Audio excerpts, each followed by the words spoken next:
नमस्कार, आपण पाहताय कोकणचं नंबर 1 महा चॅनल कोकण साद लाईव्ह बातमीपत्रात आपलं स्वागत। सुरुवात करूया हेडलाईन्सनं।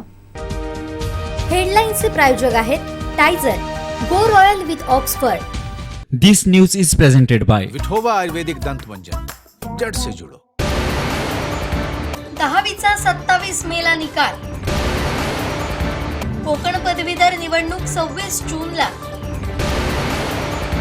आणि नितेश राणेंना जिल्हा सोडून जायची वेळ। हेडलाईन्सचे प्रायोजक होते टायझर, go royal with Oxford. This news is presented by Vithoba Ayurvedic Dant Manjan, जड़ से जुड़ो। आता पाहूया सविस्तर बातम्या। सिंधुदुर्गच्या आंबोली घाटात धुक्याची चादर पसरली आहे, तर दुसरीकडे ढग घाटात तरंगत असल्याचा भास होतोय। आंबोलीचं हे विहंगम दृश्य पर्यटकांना भुरळ पाडतंय।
दहावी परीक्षेचा निकाल परवा म्हणजे 27 मे 2024 ला जाहीर होणार आहे। हा निकाल सोमवारी ऑनलाईन पद्धतीने जाहीर केला जाणार आहे। दुपारी 1 वाजता निकाल विद्यार्थ्यांना पाहता येणार आहे। महाराष्ट्र राज्य माध्यमिक आणि उच्च माध्यमिक शिक्षण मंडळातर्फे घेण्यात आलेल्या 12वी परीक्षेचा निकाल जाहीर झाल्यानंतर विद्यार्थी आणि पालकांना 10वी बोर्डाच्या परीक्षेच्या निकालाची आतुरता होती। मार्च 2024 मध्ये घेण्यात आलेल्या 10वी परीक्षेच्या निकालाच्या तारखेबद्दल अनेक चर्चा रंगल्या होत्या। बोर्डाच्या अधिकाऱ्यांनी दिलेल्या माहितीनुसार 10वीच्या परीक्षेचा निकाल 4 जून पर्यंत लागण्याचा अंदाज वर्तवण्यात आला होता। त्यानंतर शिक्षण मंत्री दीपक केसरकर यांच्या मुंबईतील पत्रकार परिषदेतील विधानामुळे विद्यार्थ्यांमध्ये नवीन चर्चेला उधाण आलं होतं। मात्र बोर्डानं निकालाच्या तारखेबद्दल अधिकृत सूचना जाहीर झाल्यानंतर सगळ्या चर्चांना पूर्णविराम लागलाय. शिक्षण मंडळामार्फत परीक्षेसाठी नोंदणी केलेल्या विद्यार्थ्यांचे विषयनिहाय मिळवलेले गुण मंडळाच्या वेबसाईटवर पाहता येणार आहेत. परवा सोमवारी 27 मेला दुपारी 1 वाजता 10वी बोर्ड परीक्षांचा निकाल ऑनलाईन जाहीर करण्यात येणार आहे. बोर्डाच्या वतीनं जाहीर करण्यात आलेल्या अधिकृत संकेतस्थळांच्या माध्यमातून विद्यार्थ्यांना हा निकाल पाहता येणार आहे. सिंधुदुर्ग जिल्ह्यातून परप्रांतीय वाहतूकदार मोठ्या प्रमाणावर ओव्हरलोड खनिज वाहतूक करत आहेत. हप्ते घेत असल्यानं या वाहतूकदारांवर सिंधुदुर्ग आरटीओ विभाग कोणतीही कारवाई करीत नाही. मात्र जिल्ह्यातील स्थानिक वाहतूकदारांना नाहक त्रास या विभागाकडून दिला जातोय, असा आरोप ठाकरे शिवसेनेचे नेते अतुल रावराणे यांनी केलाय. आरटीओनं परप्रांतीय वाहतूकदारांवर कारवाई न केल्यास आता आम्हीच अशा गाड्या पकडून देणार आहोत, असं रावराणे यांनी सांगितलंय. काय म्हणालेत रावराणे पाहूया. सिंधुदुर्ग जिल्ह्यामध्ये पूर्वपरंपरागत हा पर्यटन जिल्हा असल्यामुळे तिथे जे हा खाणीचा व्यवसाय हा या जिल्ह्यामध्ये चिऱ्याचा फार मोठ्या प्रमाणात आहे. सिलिका सँडचाही व्यवसाय इथे आहे. काही खनिज या भागात असल्यामुळे खनिजांचा व्यवसाय इथे चांगल्या प्रकारे होतोय. रेडी शिरोडा त्या दोडामाग त्या भागामध्ये आयनॉरच्या खाणी असल्यामुळे तिथे होतं. या सर्व व्यवसायामध्ये स्थानिकांना प्राधान्य मिळालं पाहिजे, स्थानिकांना रोजगार मिळाला पाहिजे. आज रोजगारामध्ये महाराष्ट्रातच नव्हे तर संपूर्ण देशामध्ये आज सगळीकडेच बोंबाबोंब आहे. व्यापारी, मोठे उद्योगपती यांच्या फेवरेबल म्हणजे यांच्यासाठी धोरणात्मक निर्णय हे मोठ्या प्रमाणात घेतले जात आहेत.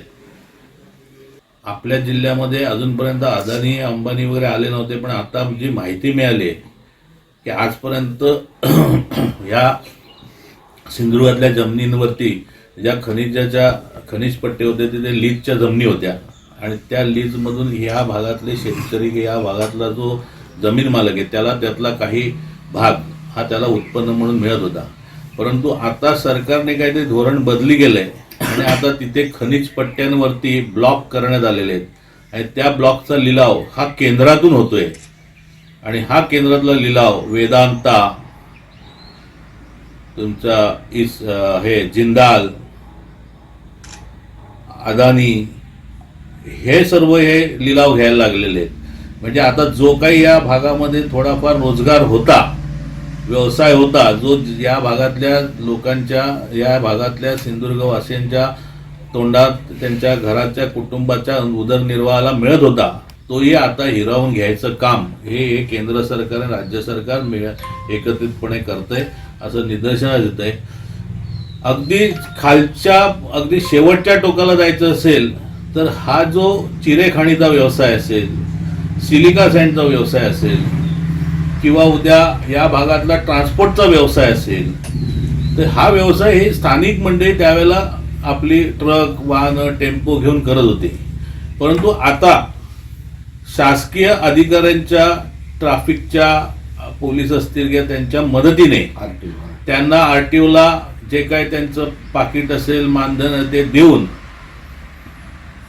जसं सिलिका सँड आणि याच्यामध्ये खोटे पास बनवले जातात, विनापरवाना पासच्या गाड्या जातात, हे आपण मागे सर्वांसमोर मी आणलेलं आहे. पण आता जी माहिती मिळाली ती भयानक आहे. कर्नाटक, बेळगाव तिकडच्या गाड्या इथे येत आहेत आणि त्या गाड्या रिकाम्या जाताना 50-50, 60-60 टन चिऱ्याचा लोड घेऊन जात आहेत.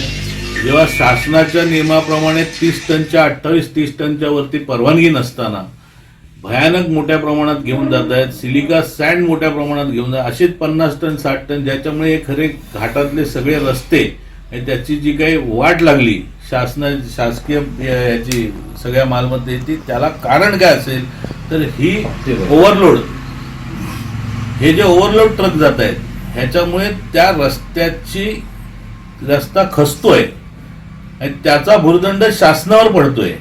आणि हे जे कमवणारी लोक आहेत ही या महाराष्ट्रातली नसून ही कर्नाटक वगैरे त्या भागातली आहेत आणि त्यांच्यासाठी हे सर्व चालू आहे. आज मोठ्या प्रमाणात आपल्या भागातला शेतकरी जो ज्याच्याकडे शेतीचं उत्पन्न नव्हतं तो आज ट्रान्सपोर्टमध्ये वळला आहे. काही जण मायनिंगमध्ये गेलेत. अधिक रितसर प्रमाणे सगळ्या लायसन काढून ते धंदा करतायत, पण त्यांना आज धंदा करता येत नाही, कारण त्यांना जे भाडं मिळतं ते त्यांच्या 25 टन किंवा 30 टनच्या हिशोबाने मिळतं आणि हे जे बाहेरून येणारे ते 50 टन नेत आहेत. तर त्यांचं ते 50% कमी भाड्यात धंदा करतात. आणि त्याच्यात ज्यांनी ह्या गाड्या घेतलेल्या आहेत ते त्यांचा उदरनिर्वाह असं करू शकत नाही. त्यांचा ट्रान्सपोर्टचा म्हणजे गाडीचा खर्च जो आहे तो सुद्धा त्यांचा निघणार नाही. पण हे सगळं जे चालू आहे तर हे सर्व जे आहे हे आरटीओकडे एक माफिया टोळी तयार झालेली आहे आणि ती हप्ते देते. मला जी माहिती मिळाली की जवळजवळ 50 लाखाच्या पेक्षा मोठं उत्पन्न या जिल्ह्यातून महिन्याला ट्रॅफिक पोलीसच्या आरटीओला जमा केलं जातंय आणि हा फक्त ट्रान्सपोर्ट मधला मलिदा आहे. पण या सर्व अधिकाऱ्यांनी लक्षात ठेवलं पाहिजे की हा जिल्ह्यातला जो भूमिपुत्र आहे त्याचा हक्क पहिला आहे आणि त्याच्या हक्कावर ज्या दिवशी तुम्ही गदा आणणार त्या दिवशी आम्ही तुमचे सगळे रस्ते बंद करू. हे सगळे रस्ते, कारण आता इथे ट्रान्सपोर्टचे गिरधरराव राणे आहेत, समीर राव राणे आहेत, ह्या भागातले सगळे व्यापारी इथे आलेले आहेत आणि या सगळ्यांचीच मागणी आहे की आम्हाला जो शासनाचा नियम आहे समजा 25% तर 30% सूट दिली हरकत नाही, पण ती 30%ची डायरेक्ट तुम्ही 60% जर बाहेरचा कोणी येऊन घेऊन जायला लागला तर त्यांच्याबरोबरची भाड्याबरोबर आम्ही कॉम्पिटिशन करू शकत नाही, कारण आम्ही शासनाच्या नियमाप्रमाणे 30 टन नेणार आणि तो हप्ता देऊन 60 टन नेणार. म्हणजे एक प्रकारे आपल्या भागातला जो व्यावसायिक आहे याची मुस्कटदाबी केली जाते, त्याला दाबलं जाते.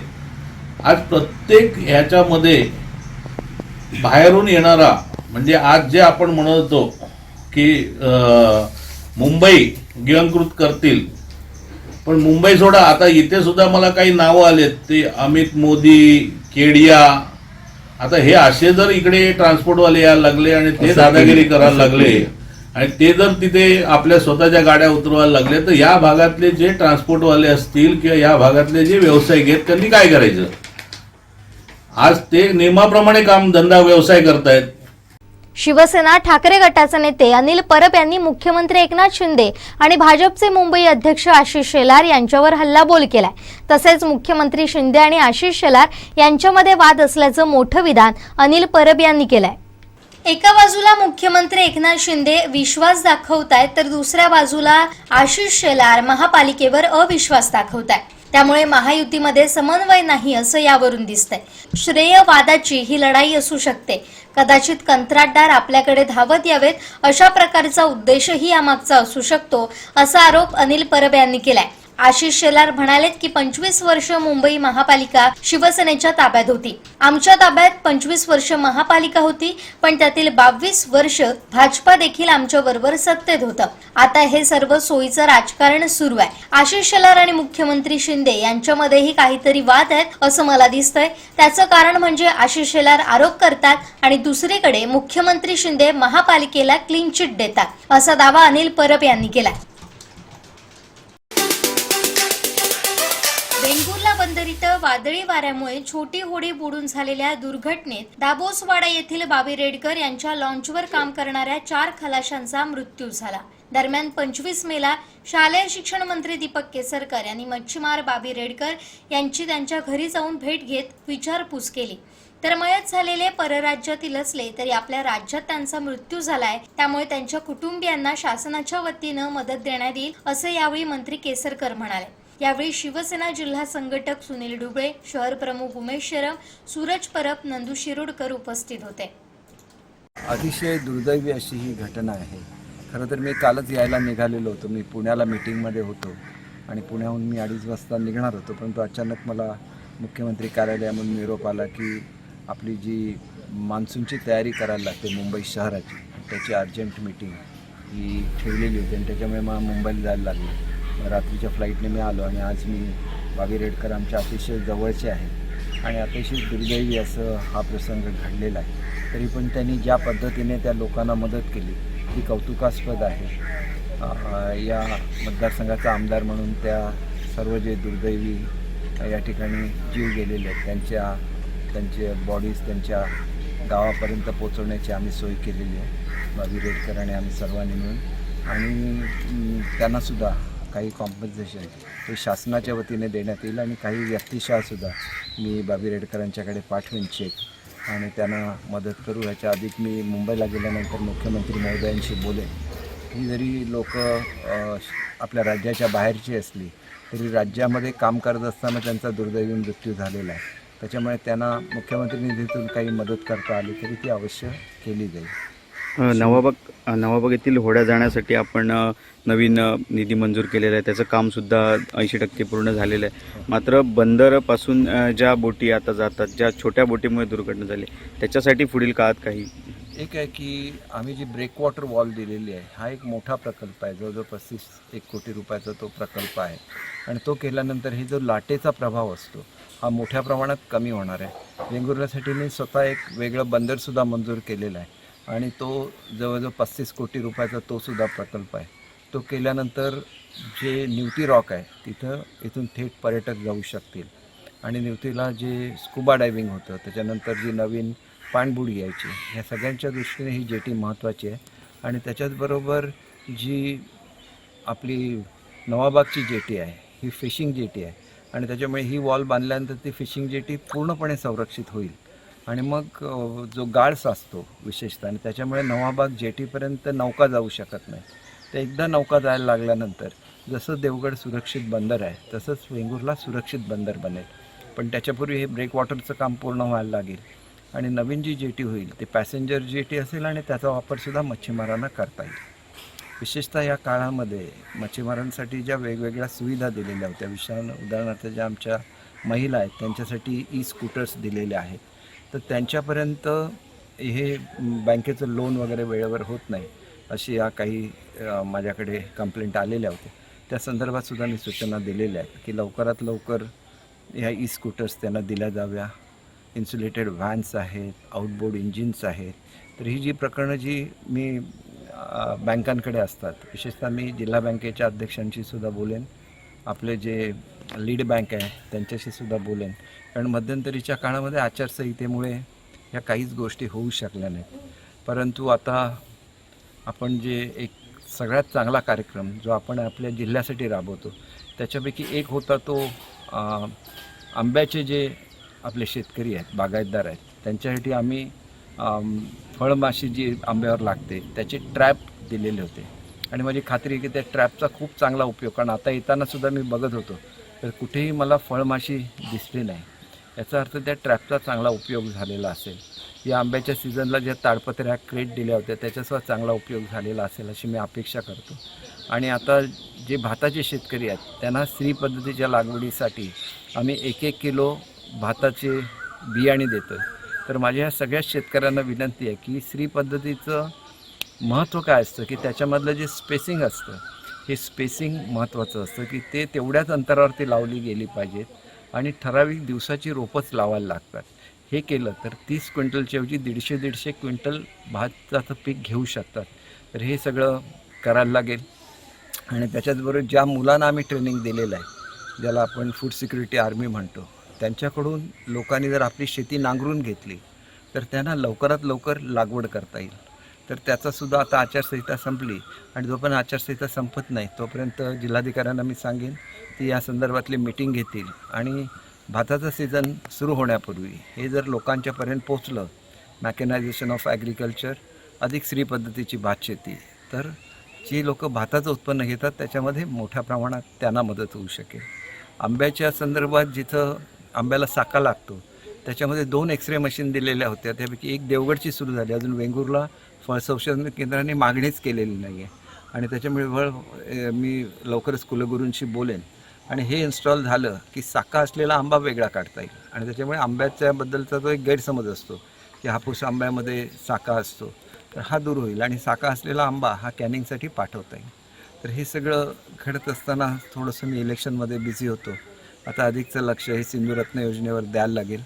आपल्याला जो 2000 महिलांच्या आसपास महिलांना कुक्कुटपालनाच्या सोयी पोचलेल्या आहेत. 2800 महिलांपर्यंत ह्या पोचाव्या या वर्षामध्ये हे टार्गेट आहे आणि पुढच्या वर्षाच्या अखेरपर्यंत साधारण 3,500 4,000च्या आसपास महिला या कुक्कुटपालन करायला लागतील. याच पद्धतीने 150 कारखाने हे महिलांचे लवकरच सुरू होतील. त्याच्यापैकी 40 कारखान्यांचं कर्ज वितरित झालेलं आहे. उर्वरित जर लवकर वितरित झालं तर या महिलांचा कारभार सुरू होईल. आणि त्याच्याचबरोबर आपण 150 कुटुंबांना त्यांच्या घरामध्ये 4 खोल्या आणि 1 रेस्टॉरंट अशी निवास न्याहारी व्यवस्थेची सोय केलेली आहे. याचंसुद्धा डिझाईन लवकरच फायनल होईल. आणि त्यांनी जर हे पावसाळ्याच्या काळामध्ये ह्या कॉटेजेस बांधून झाल्या तर त्याच्यानंतर येणारा जो दिवाळीचा सीझन आहे त्या सीझनमध्ये चांगल्यापैकी उत्पन्न ह्या 150 कुटुंबांना चालू होईल. परंतु ही फक्त सुरुवात आहे. आपल्याला संपूर्ण मतदारसंघाचा कायापालट करायचा आहे, संपूर्ण जिल्ह्याचा कायापालट करायचा आहे. त्याच्यासाठी सर्वांनी एकत्र येऊन काम करणं फार जरुरीचं आहे आणि ते आपण करू. मच्छीमारांसाठी अनेक योजना राबवत असताना हा दुर्दैवी प्रसंग यावा याच्याबद्दल मला स्वतःला अतिशय वाईट वाटतं. परंतु बाबींसारखे खंबीर जे मच्छीमारांचं नेतृत्व करतातच, परंतु घरामध्ये हा कुटुंबावर प्रसंग आल्यानंतर त्यांनी ज्या लोकांच्या कुटुंबामधले मयत झालेत, आपल्या नुकसानीपेक्षा त्यांच्या दुःखामध्ये ते सहभागी झाले, त्याच्याबद्दल मी त्यांच्या सर्व कुटुंबियांचंच मनापासून आभार मानतो. आणि आमदार म्हणून किंवा मंत्री म्हणून आणि या मतदारसंघाचा प्रतिनिधी म्हणून मी ठामपणे त्यांच्यावर उभा आहे हे सुद्धा या निमित्ताने मुद्दाम या ठिकाणी उल्लेख करतो. ठाकरे शिवसेना मातोश्री संजय राऊत यांच्यावर नेहमी टीका करणाऱ्या नितेश राणेंना स्वतःच जिल्हा सोडून जाण्याची वेळ आली आहे. त्यांनी इतरांवर टीका करण्यापेक्षा स्वतःची पात्रता बघावी अशी टीका शिवसेनेचे नेते अतुल रावराणे यांनी केली आहे. अतुल रावराणे काय म्हणाले पाहूया. त्या जिल्हा आमदाराला काय बोलायचं हे मला समजत नाही. खरं म्हणजे काल मी एका तुमच्याच प्रसिद्धी माध्यमातून पाहिलं की ते हिट अँड रनच्या केसमध्ये त्यांनी आदरणीय पवार साहेबांच्या संबंध जोडायला गेला. हे सर्व करताना त्याने आपल्या वडिलांना विचारायला पाहिजे की एवढ्या मोठ्या माणसापर्यंत मी पोचू का. कारण या आमदाराला स्वतःच्या वडिलांच्या प्रचारासाठी या जिल्ह्यामध्ये त्याचे राजकीय पितामह जे त्याने स्वतः कबूल केले आहेत की माझे राजकीय पितामह देवेंद्रजी फडणवीस त्यांना या जिल्ह्यात आणता आलं नाही. भारतीय जनता पक्षाचा एकही नेता या भागामध्ये आणता आला नाही.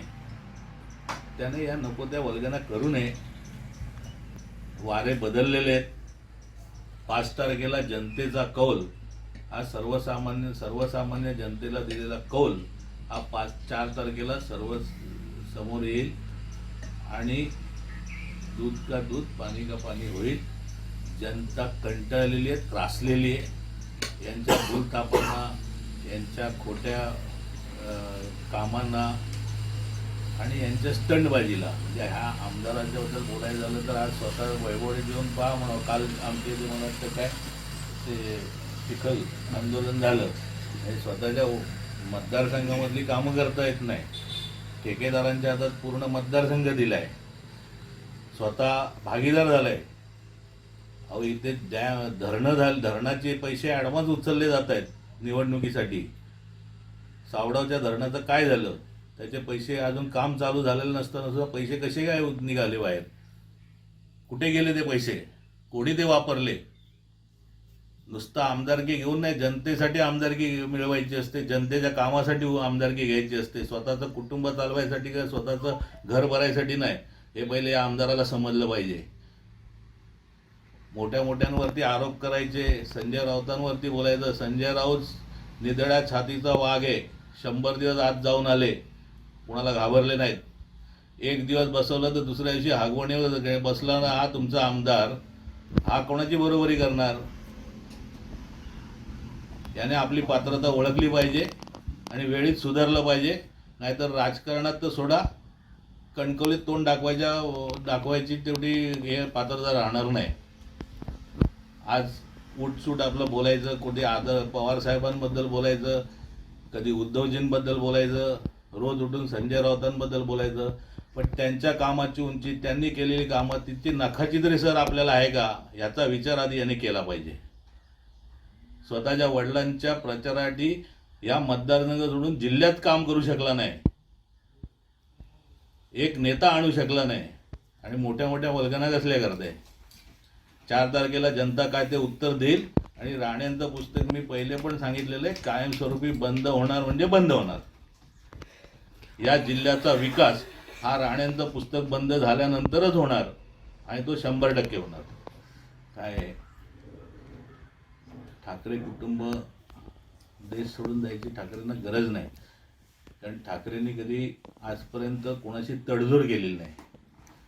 आज हे नेहमी सांगतात मातोश्री 1, मला बरेच वेळा हे बोलायचं होतं, मातोश्री 1, मातोश्री 2. त्याचा जर तुम्ही त्याचं क्षेत्रफळ पाहिलं तर नारायण राणेंचा जुहूचा बंगला 50,000 फुटाचा आहे.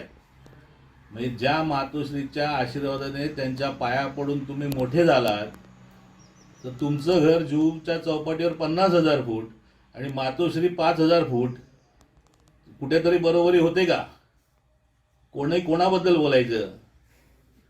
हा, मी कधी कोणाच्या घरापर्यंत जात नाही, पण तुमची जी भाषा आहे ना त्याच्यामुळे आम्हाला तुम्ही बोलायला लावता. आधी स्वतः काय केलं ते पहा. उद्धव साहेबांवर बोलायच्या आधी उद्धव साहेब आजही त्या मातोश्री राहतात. त्या एका मातोश्रीमध्ये त्यांचे 3 भावांचे एक फ्लोअर आहे आणि खालती कार्यकर्त्यांसाठी ठेवलेले आहे.